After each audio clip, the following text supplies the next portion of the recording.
Getting your new puppy comfortable with people and other dogs and new experiences is absolutely essential to prevent fear and aggression later on in life. Socialization has to be done the right way, otherwise it can really backfire. In this video, I'm going to be talking about how to socialize your puppy the right way, the best time to socialize your puppy, how to safely introduce your puppy to other dogs and humans, and some mistakes to avoid. So if you want a friendly and confident dog, keep watching. Your puppy has a critical socialization window between 3 to 16 weeks old. During this time, they are like little sponges, absorbing absolutely everything. A well-socialized puppy grows up to be confident, friendly, and adaptable. Poorly socialized puppy can grow up to be reactive, fearful, or aggressive. And that is why it's so important to get this step right. But don't worry, because in this video, I'll walk you through how to safely introduce your puppy to people and other dogs. So let's start with people. You want your puppy to meet all different types of people. Young, old, different ethnicities, and also people with hats, sunglasses, and beards. So how do you do this right? Firstly, start in a familiar environment. On lead, in your home or garden is best. Encourage your guests to be calm and gentle with the puppy, and to not entertain any bad behavior from the puppy,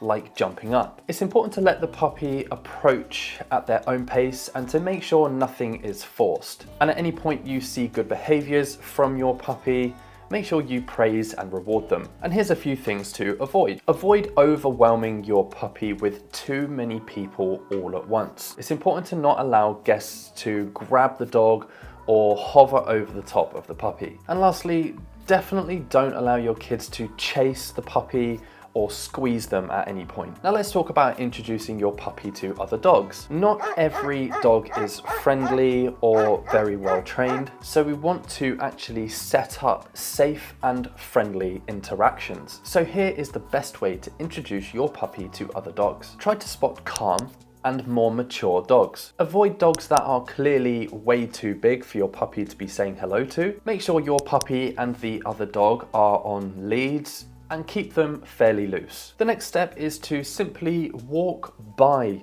the dog without making any of this a big fuss. If they so happen to show an interest in each other, let them sniff and interact naturally. Here are a few signs that you can look out for which mean that the interaction is going well. Firstly, gentle sniffing and engagement. Secondly, loose wagging tails.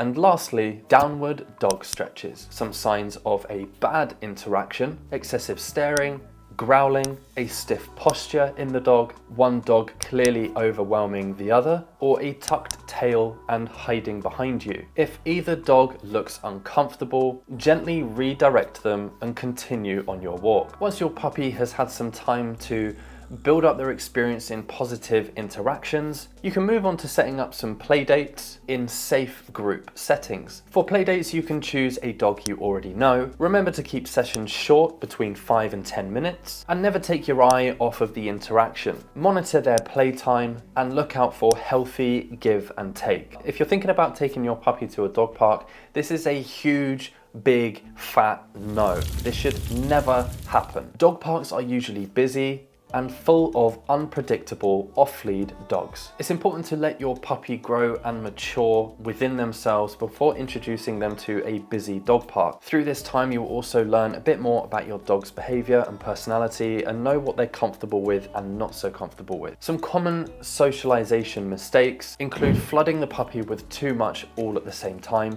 forcing interactions with your puppy and another dog, allowing bad experiences to happen. And that's because once the puppy has had a bad experience with one dog, this can really install some fear inside of that puppy, which is hard to shake out of them. And skipping socialization entirely is a big no as well. Thinking that they will eventually grow out of it is fake news. And puppies that don't get properly socialized can become very reactive dogs. So just remember to keep things slow and positive, expose them to different people and dogs in controlled settings. Keep your eye on their body language at all times to ensure that they look happy and relaxed. And lastly, just to keep sessions short and really rewarding. Always try to end these interactions on a high. Socialization is one of the best investments that you can make into your puppy. A well-socialized puppy can become a really happy and confident dog. If you found this video helpful but are looking for more information,